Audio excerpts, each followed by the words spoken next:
crois sincèrement que la période où se trouve actuellement l'humanité et notre continent, ça donne de l'espoir de voir des jeunes qui s'engagent pour des causes importantes pour la société. J'ai été, dans ma carrière, j'ai commencé par être un enseignant. J'ai enseigné dans de petits villages du Sénégal. Et quand j'ai enseigné dans ces villages, j'ai donné aussi des cours d'alphabétisation à des femmes de nos villages. Je vais revenir là-dessus parce que du point de vue humain, ça m'a marqué toute ma vie. Parce que je n'oublierai jamais le jour où j'ai commencé à donner des rudiments d'enseignement à ces femmes qui n'ont jamais été à l'école, combien leurs yeux brillaient. C'est comme si elles commençaient à renaître, à être dans une nouvelle vie. Après l'enseignement, j'ai fait le journalisme. Nous avons créé au Sénégal les premiers journaux indépendants du Sénégal, qui s'appelle Sud Hebdo, parce qu'à l'époque, on avait un seul journal national. Il y avait le monopole de la parole au niveau de l'espace des médias. Et l'enseignement que j'en ai tiré, c'est très important de travailler pour la liberté, pour faire en sorte que nous créions des opinions publiques averties et conscientes. Après, j'ai quitté l'enseignement, je suis allé dans l'humanitaire. J'ai été au comité international de la Croix-Rouge à Genève. J'ai eu la chance et la malchance aussi d'assister à des événements importants du continent africain. Le premier, c'est la Somalie, en 92, où nous nourrissions en tant que CICR, avec la Croix-Rouge somalienne, 1 million de personnes par jour qui avaient faim. Et ensuite, j'ai été présent au Rwanda pendant le génocide. Je suis parti, le génocide a commencé au mois d'avril. Je suis parti du Rwanda au mois de mai-juin. J'ai démissionné du CICR parce que je n'étais pas content comme d'autres de la façon dont la communauté internationale a abandonné le peuple rwandais. Nous avons vu des casques bleus déchirer leurs bérets. Il n'y avait que 2 organisations qui restaient au Rwanda, c'était nous, le CICR et Médecins sans frontières. Tout le monde est parti, y compris les Nations Unies. J'en ai tiré des leçons dont je vais vous parler. Ensuite, j'ai créé avec des amis une première ONG à Genève qui s'appelle Synergie Africa. Pourquoi nous avons créé cette ONG? Parce que la façon dont les humanitaires se comportaient en Afrique pour nous était scandaleux. Pourquoi c'était scandaleux? Parce qu'on se rendait compte que par rapport à ce qu'ils apportaient, c'était peu par rapport à ce qu'ils détruisaient. Ce qu'ils détruisaient, c'est l'esprit de confiance en nous-mêmes. C'était la capacité de se prendre en charge. C'est l'instauration d'un esprit de dépendance. Et un peuple qui a un esprit de dépendance ne peut pas être libre, ne peut pas être émergent. Donc j'ai créé avec des amis une société, une ONG, dont le rôle était de renforcer des capacités locales. Ensuite, j'ai quitté Synergie Africa et Synergie a créé une ONG de femmes qui existe aujourd'hui. Dieu merci, c'est l'une des plus grandes ONG de femmes qui s'appelle Femmes Africa Solidarité, dirigée par Binte Diop. Pourquoi nous avons créé cette ONG? Parce que tout le monde parle des femmes dans les conflits comme victimes. Vous avez entendu parler des femmes violées en RDC, des femmes qui étaient complètement, qui étaient des objets de guerre. Mais nous, on a constaté, notamment dans le Kivu, au Rwanda, au Burundi et ailleurs, que les femmes ne sont pas seulement victimes, mais sont aussi des actrices de la paix et de la réconciliation. C'est pourquoi nous avons dit que nous allons amener ces femmes à la table de négociation. Nous avons créé cette ONG dont je vais vous donner le site web et nous avons forcé les acteurs politiques à impliquer les femmes dans les négociations parce qu'elles ont une sensibilité que beaucoup d'hommes n'ont pas. Ensuite, moi je suis parti pour travailler avec le secrétaire général des Nations Unies, M. Annan, dans le cadre d'un projet que vous connaissez qui s'appelle Global Compact. Global Compact, c'est un projet qui développe la responsabilité sociale et environnementale des entreprises. Je me suis occupé de l'Angola et de Somaliland. C'était pour amener les entreprises à être actives dans le post-conflit. D'ailleurs, les gens de Coca-Cola, j'ai travaillé avec eux, ils m'ont dit clairement que nous avons intérêt à stabiliser l'Angola parce que pour que les gens boivent du coca. Donc, bon, c'était très intéressant. Après les Nations Unies, le président du Sénégal m'a demandé de venir à ses côtés. J'ai travaillé comme conseiller spécial du président pendant 7 ans. Et ensuite, je suis allé en Chine pendant 1 an. Et depuis 4 ans, je suis le conseiller spécial du chairman de OCP. Voilà mon petit parcours. Je n'aime pas parler de moi. Je n'aime pas parler de moi et les Tourias le savent. Ce n'est pas de la fausse modestie. C'est simplement,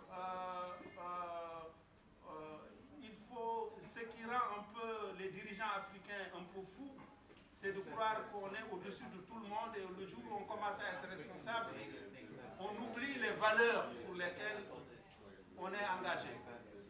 Je vous parlais de mon parcours pour partager avec vous 3 idées et pour avoir une discussion avec vous. La première idée dont je voulais vous parler, c'est... Moi, j'ai été dans les médias, dans les ONG, dans le secteur privé, dans le gouvernement. Je l'ai fait exprès. Je l'ai fait exprès parce que pour moi, la réalité est complexe. Et un bon dirigeant, africain ou ailleurs, doit avoir une idée la plus complexe de la réalité. Au terme de ce parcours, je me suis posé une question. Pourquoi ça ne marche pas en Afrique? Pourquoi? On met des milliards. Pourquoi? On fait des projets de développement depuis 40 ans. Pourquoi? On parle de leadership, on forme les gens à Harvard, etc. Pourquoi ça ne marche pas? Même si ça marche aujourd'hui un peu, la croissance économique est en train de revenir. C'est vrai. L'Afrique est devenue attractive, c'est vrai. Mais nous avons aujourd'hui 2 défis fondamentaux. Le premier défi, c'est la jeunesse.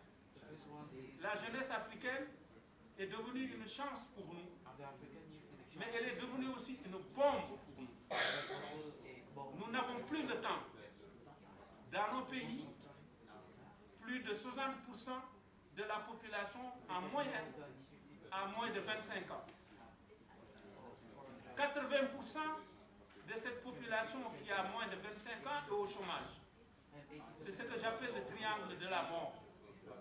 Nous n'avons pas le temps. Nous sommes devant une urgence exceptionnelle. Ça, c'est le premier problème.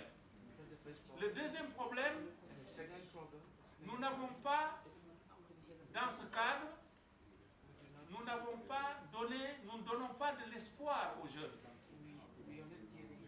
Je disais récemment à un président que je connais bien, un président de la République, je lui ai dit, qu'est-ce que tu vas offrir aux jeunes de ton pays?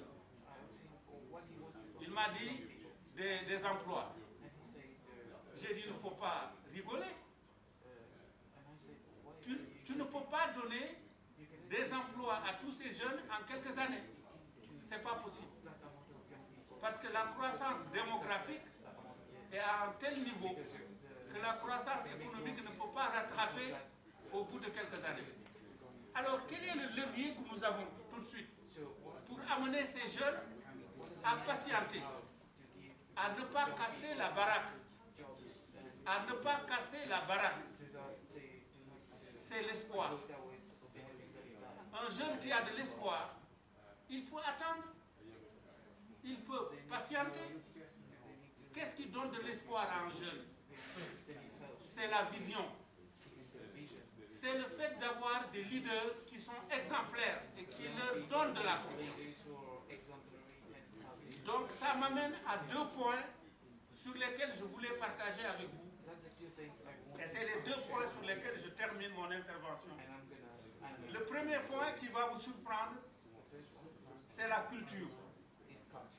Je voulais vous parler de culture. Nous ne parlons pas de culture dans nos réunions.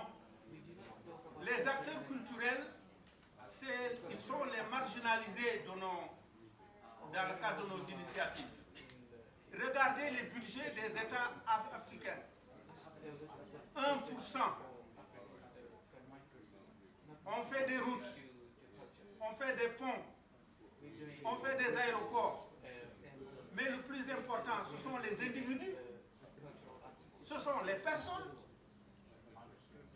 Et même en termes de relations avec les autres, si vous mettez un pont ou des routes, quelqu'un va construire ses voitures et va vous les vendre. C'est vrai ou non? Si vous mettez des aéroports, c'est la même chose. Mais si vous construisez les personnes, la relation entre vous et les autres change. C'est pourquoi les bailleurs de fonds n'ont jamais financé la culture. Parce que la culture, c'est l'enjeu de l'indépendance et de la fierté. La culture, c'est savoir d'où tu viens. Et si tu ne sais pas d'où tu viens, tu ne sais pas où tu vas. Ce n'est pas possible. Beaucoup de nos jeunes aujourd'hui ne savent pas quelles sont leurs racines. Ils sont comme des feuilles entre le ciel et la terre. Voilà. Et quand on est une feuille entre le ciel et la terre, n'importe quel vent qui vient peut vous amener. Ça, c'est le premier point. Le deuxième point, c'est la politique.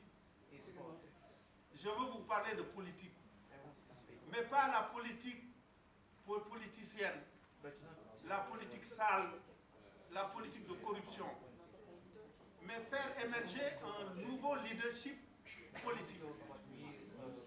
Les Sud-Africains qui sont là, je veux leur parler de 2 choses.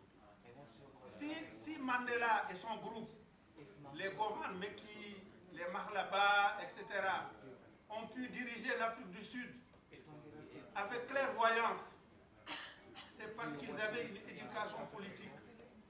Il y avait la charte de la liberté.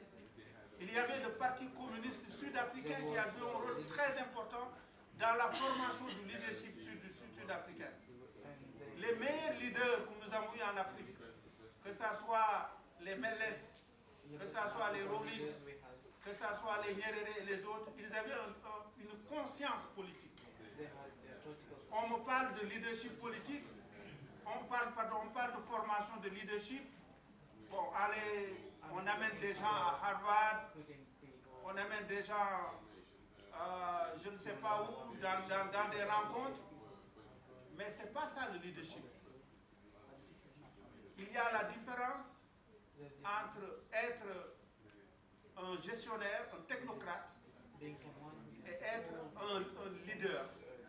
Un leader, ce n'est pas avoir des diplômes ou savoir faire de la bonne gestion. C'est savoir comment développer nos sociétés et comprendre la complexité de ces sociétés. Alors moi j'ai un projet et je vais le faire. Dans ma vie, je n'ai jamais hésité, je vais le faire et je vais vous en parler.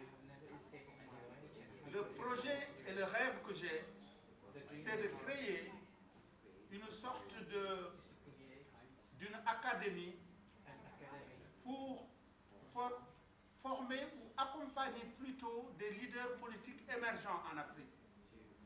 Le problème que nous avons, c'est que les leaders que nous avons en Afrique, quand ils viennent au pouvoir, ils ne sont pas préparés à venir au pouvoir. Et être préparé, ça veut dire avoir un projet déjà. Ils n'ont pas de projet.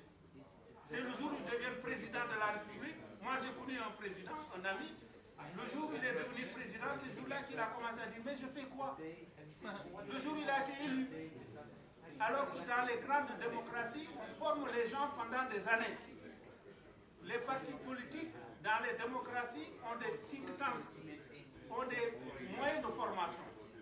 Moi, j'aimerais recevoir ces leaders émergents, les aider d'abord à écrire leur projet sous forme de bourse et ensuite les former d'abord pendant qu'ils sont dans l'opposition ou qu'ils ne sont pas au pouvoir, qu'ils commencent à regarder ce qu'il y a ailleurs pour que le jour où ils sont au pouvoir, qu'ils soient prêts. Il y a plusieurs façons de faire la politique. La politique, ce n'est pas seulement d'aller dans les partis. Il y a mon jeune frère du Nigeria qui est là, qui travaille au niveau des radios. Il conscientise les citoyens. Je fais un appel à vous, je sais que vous le faites, de travailler avec les citoyens, de faire émerger une nouvelle conscience, travailler à la base pour faire en sorte que le jour où la communauté de base est beaucoup plus prête, qu'on ait des leaders à la hauteur. Et je suis content qu'il y ait des Européens ici, des Américains, des Chinois. Pourquoi? Parce que le monde va vers une impasse. Avec les problèmes de changement climatique, les sociétés occidentales se posent beaucoup de questions. Il y a un désenchantement du monde. Aujourd'hui, les gens sont perdus. Qu'est-ce que nous, comme Africains, nous avons comme message à partager? Nous devons de plus en plus, dans le cadre de notre rencontre avec les Européens et les autres, dire que nous avons quelque chose à donner, parce que dans 5 ans, 10 ans, le débat ne sera plus entre Africains ou entre Européens, ça sera un débat global par rapport à l'avenir de l'humanité. Je vous remercie.